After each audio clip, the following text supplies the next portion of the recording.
Hello everyone and welcome back to From Our Basement Gaming. Hi everybody. We are back with part 17 of our Legend of Zelda Adventure of Link Let's Play.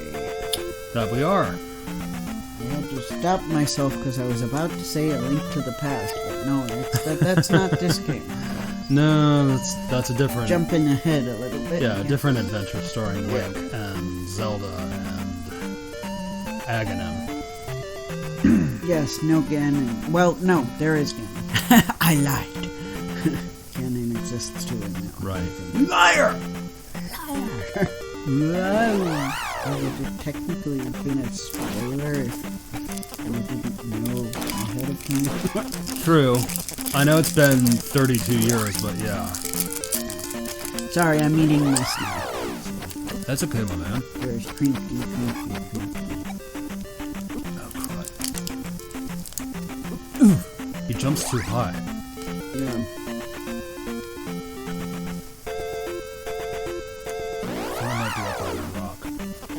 A while ago, somebody was like, hey, why didn't you get the extra life? Well, here I'm showing you why.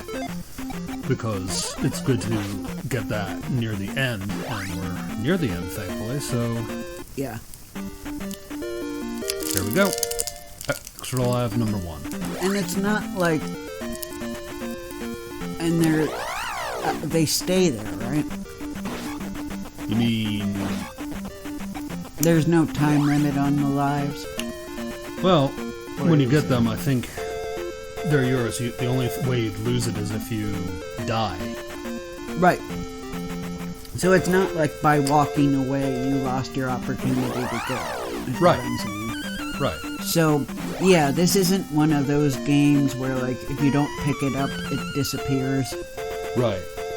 Which, you know, maybe the person who made that comment thought it was like that and was like, what are you doing? This isn't Super Mario Brothers. Right. I'm just explaining that because maybe a lot of games are like Mario Brothers where there's a time limit. Right. To be fair, yeah. Or if you walk away and it loads a different screen, then the extra life is gone. So, fair, we get it, but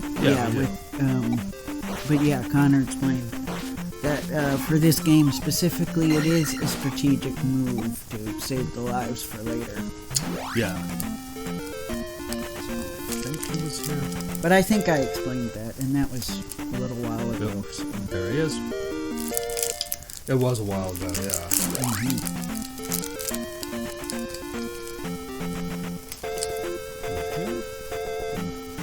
So yeah, now we're stockpiling. Pretty much.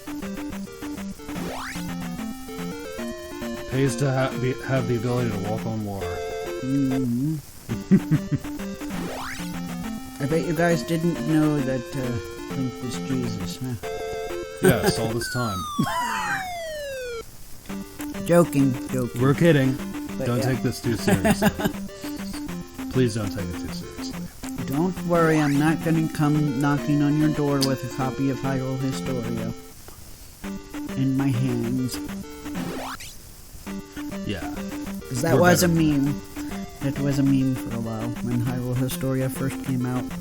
Yeah, I was gonna say we're better than that. Honestly.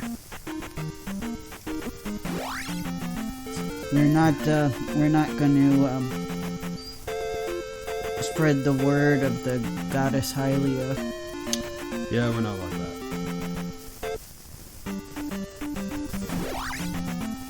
Who, you know, if you treat Hyrule Historia like a religion, you know, the history of Hyrule like a religion, I try not to. Hylia would be the main goddess.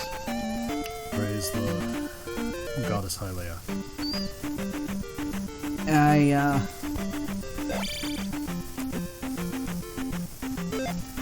That's the other controversial opinion I have, maybe. I actually don't know. I don't know the fandom's opinion on this, so let me know in the comments. Yeah, is this controversial or unpopular, what I'm about to say? Let me know. I was upset when they made the decision for Hylia to be the main goddess, like, like the most important or highest on the hierarchy, or however they do it, because initially I thought Hyrule, like Hylians, had a polytheist religion, and I thought that was really cool.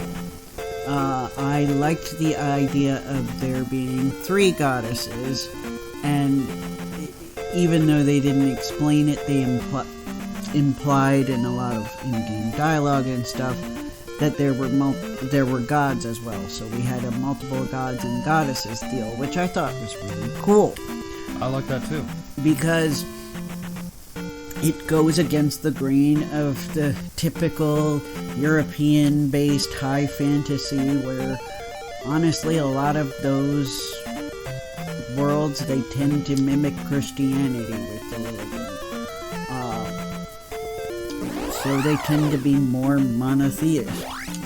So, and I, as somebody who loves mythology, I like reading about the polytheist cultures. Yes, the differences in how the world is built.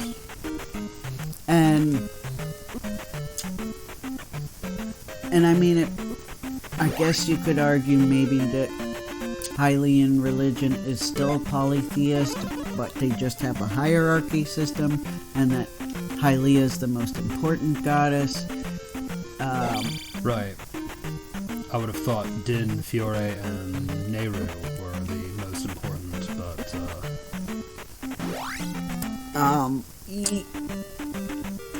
Yeah, so I guess I'm under the impression that Hylia... I don't know, like, I think it was that she... I don't think that part's very clear. I think she put them in charge of making Hyrule. I think, because I think before that, her people lived in the sky.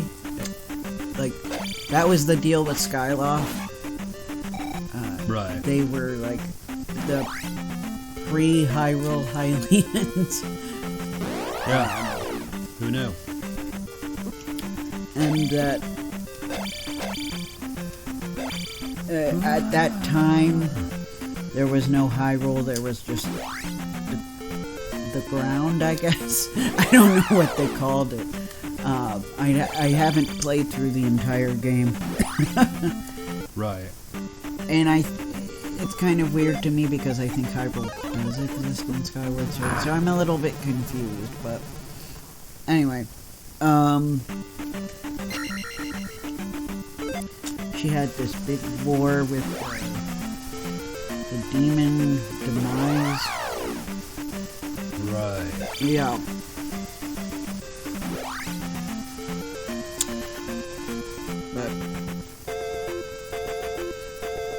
And that was supposedly like the catalyst that started it all. I think even as far back as A Link to the Past, which we'll find out because when we play it on the channel, we'll find it. Yeah, we will. But I believe what it was is that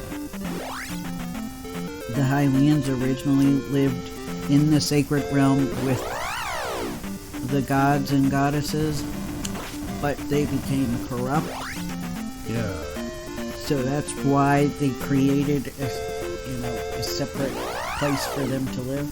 Because, she still loves the Hylians, but they were no longer pure enough to live amongst the gods and goddesses. And I was fine with that. That's a fine backstory, but I think I liked it more when they were just all gods and goddesses and not... We have one goddess who's like the most important, or like the founder goddess. Right. I do appreciate that it's a woman. I mean, so do I. Not gonna lie. It doesn't surprise me at all, because it's a Japanese franchise. So if you guys know anything about Shinto, you probably aren't surprised either. I'm not. but I still kind of prefer the ancient Egyptian religion, where their most important, air quotes, their origin god Ra is actually both male and female. I like that the best. So, yeah. So do I. Yeah.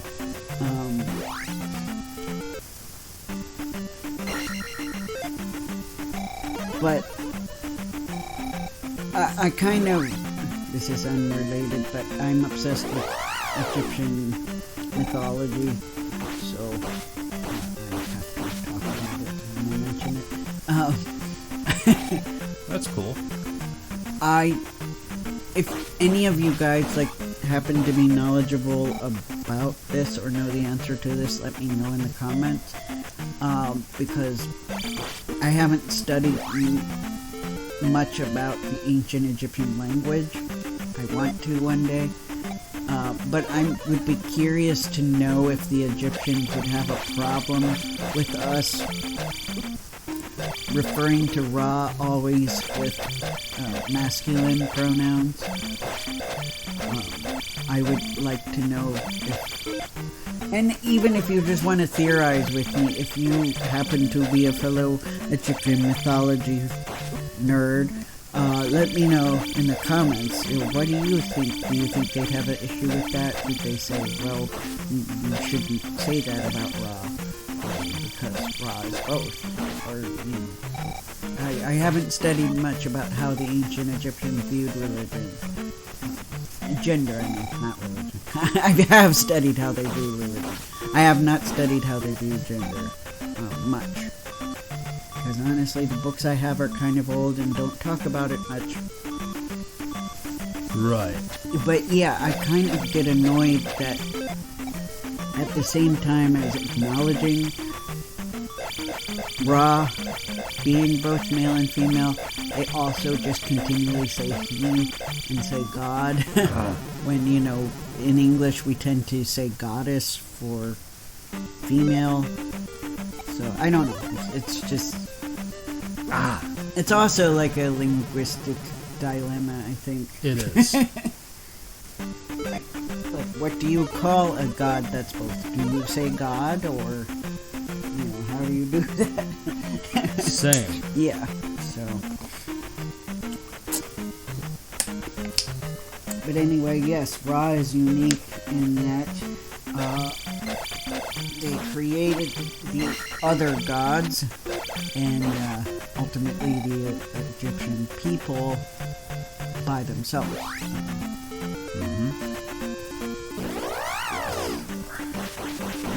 Having no partner, because they didn't need one. I'm kind of dancing around it because YouTube, but yeah. You guys get what I'm saying, I think. And based on the latest research I've looked at, our demographics are in the same age range as us. Yes. In our age range to older than us, so thanks. Thanks, everyone.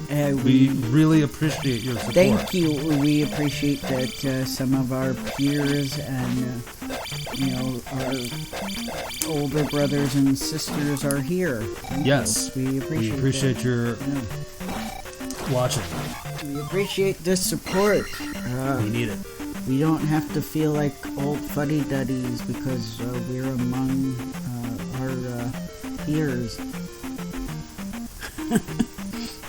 A lot of times it depends on what games we're playing. I think because we're playing NES, we do get people that are our age and older. Which is understandable. Yeah. Oh! Or I feel like if we were playing Switch games, we would actually have kids, and that would be a little bit iffy. Right. Yeah. Because I'm not in a hurry to get Fortnite and to waste 25 of my 24 hours on disco dancing and 25 to 24 hours. Yeah. And shooting people in a fighting game. Oh, shooting game. And flossing, which Yeah. Oh, yeah. Doing the floss. I would have not known about except for in a very cringy move. The Sonic the Hedgehog Paramount movie decided to have Sonic floss.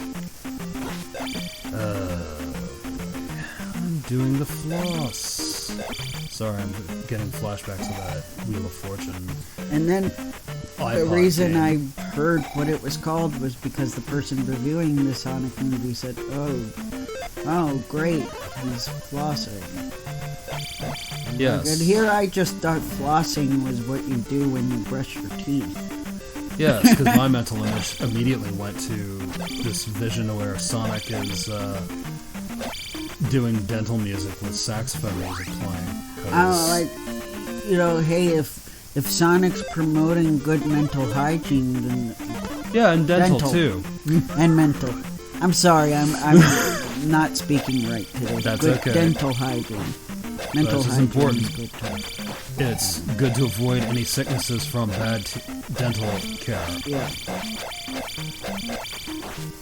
Because that can be... Because good dental hygiene is a lifesaver. Yeah. And I don't even know why it's called flossing. It looks nothing like flossing your teeth. No. I mean, I guess the side-to-side motion, but... Yeah. Yeah. Why not just call it the waving your arms dance? That's what I feel like it's not really a dance. It's just movement. Yeah. Swing your arms from side to side. Oh wait, that's another dance. That's the Mario. Which is doesn't look like flossing. No, it doesn't. It's more like... It's been a while. I'll have to look at it. It's not a very complicated dance, though. No, it isn't. It is not. I could see people being like, no, this is much better than flossing, and this was made way before flossing. Yeah. That was new when I was born, so Yeah. So yeah. Captain Lou, you made a dance. Praise. Not that there was anybody at the dance club doing the Mario. But yeah, I can only imagine in the days of 1989, someone doing the Mario at the club.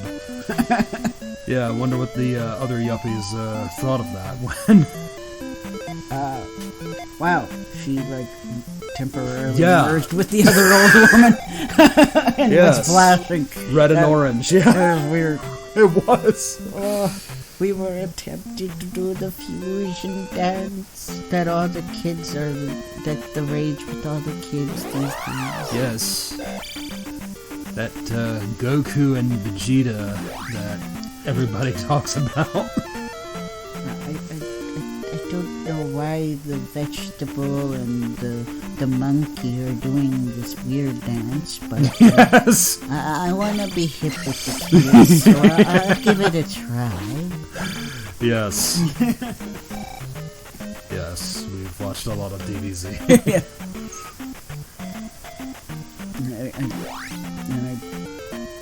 I was trying to think what an old woman who wasn't familiar with it would say. Yeah, that's pretty much it. But pretty soon we probably are getting to the point where grandmas and grandpas would know Dragon Ball. Yes. Are your kids into that Dragon Ball stuff? Or Namek? You're like, what's Namek?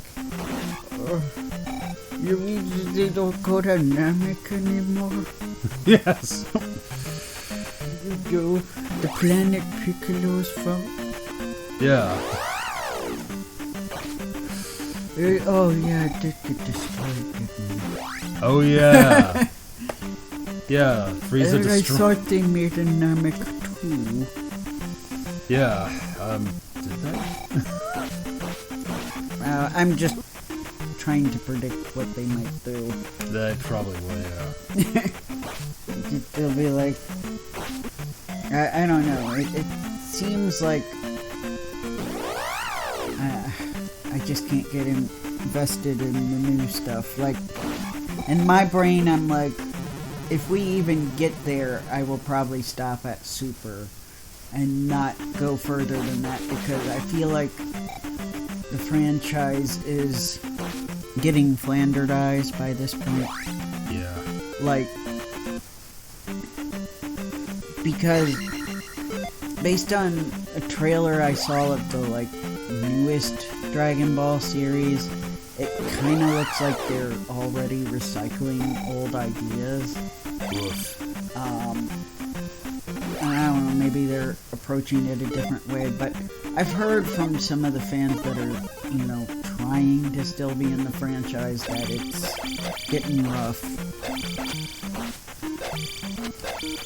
And I mean, I at least appreciated when I was in Japan that we had multiple generations enjoying Dragon Ball. Yeah. So it was like really cool to like have families show up at these festivals and like they could be like, oh neat, it's Goku, and the little kids like, yay, it's Goku. Yeah. And you know, it was like that with some of the franchises that are popular there that aren't really known here as well. And I do like that. And, I love that too.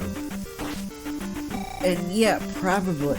Actually, we probably are already at the point where there are grandpas and grandmas.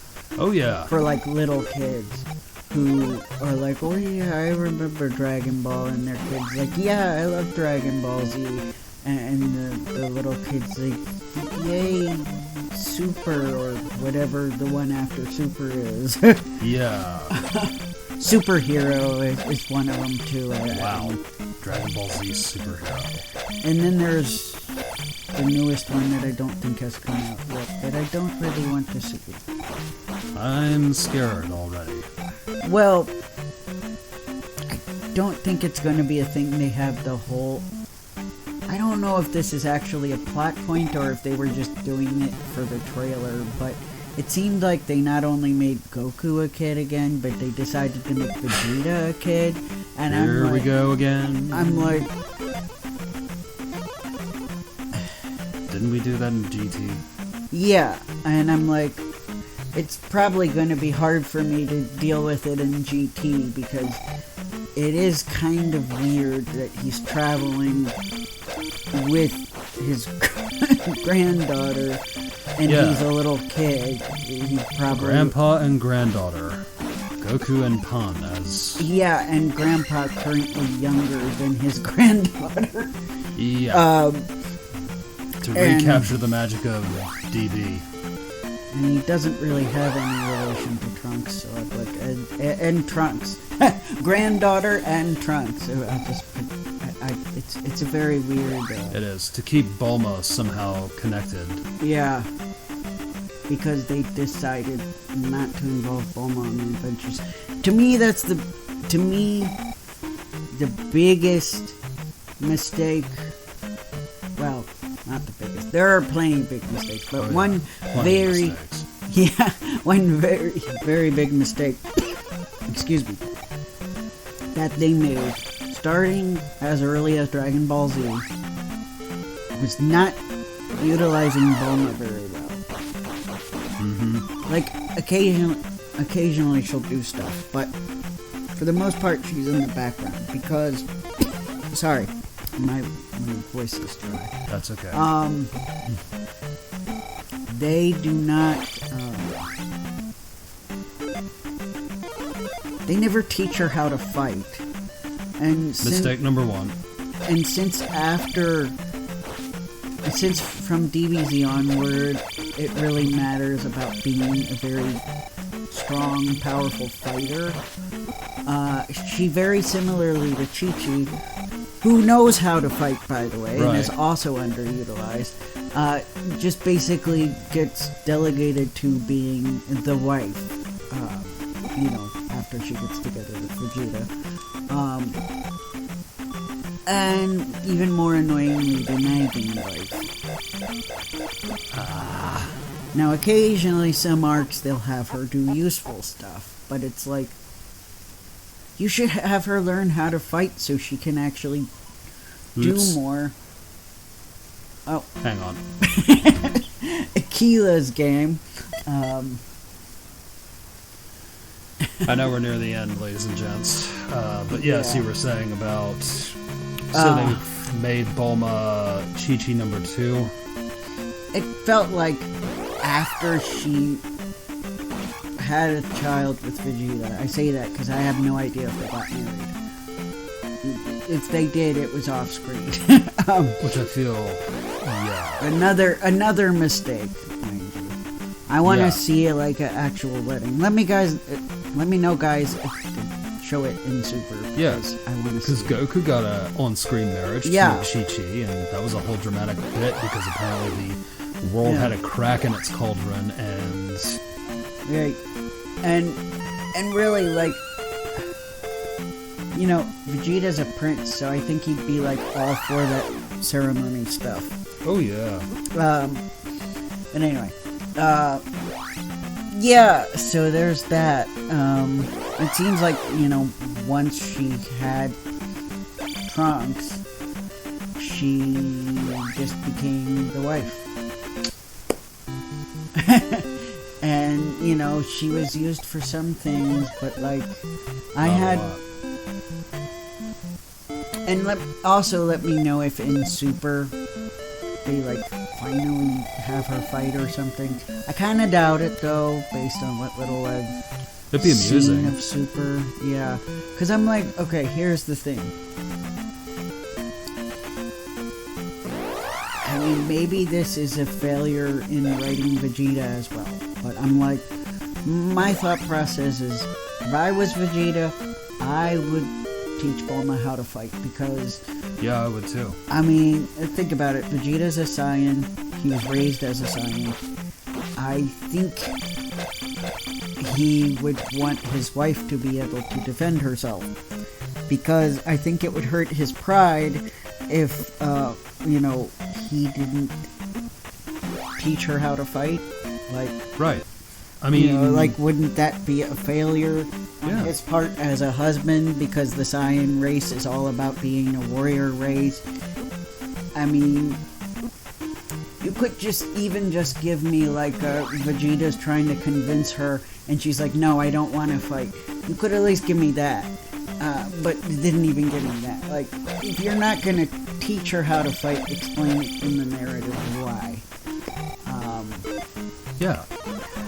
Because it's a very meaningful thing to Vegeta and the Saiyans. Yeah. And look at how Krillin became a super competent fighter after his interaction with the Grand Elder of the Namekians.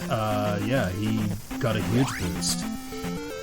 Yeah, so I mean, and I don't know, like, no offense to Toriyama, but the fact that once it became so important that everybody was a super strong fighter, that the female characters didn't do much, really kind of came off as sexist. And when I say kind of, it came off as sexist. To me. Sorry, bud. And just having occasional glimpses where you're like, oh yeah, see, look, I remembered that Chi-Chi knows how to fight because of, you know, she taught Goten how to fight. Like, oh, okay. She kind of had to. Yeah. It's like you're not helping. And I don't even know if that was the case in the manga, because I haven't read the manga. So right, was she gonna let Piccolo kidnap her other son and do the exact same thing? Yeah, and she's like, oh no. I would think Chi-Chi would put her foot down. Yeah. Because that was painful, and when she eventually figured out what had happened to Gohan from age whenever to age whenever, I don't think she was very happy, and I think there was a lot of arguments that happened between her and Goku, and if she ever had the chance, Piccolo. Because... Yes, we are actually... Yeah, we are. Because I've failed multiple times to get past this obstacle. Yeah, sorry about this, guys. We will do more next time, I guess. Yeah, we're gonna have to. Alright, guys, we will see you later. Hope you had fun. We hope you enjoyed yourselves too. Bye. Bye.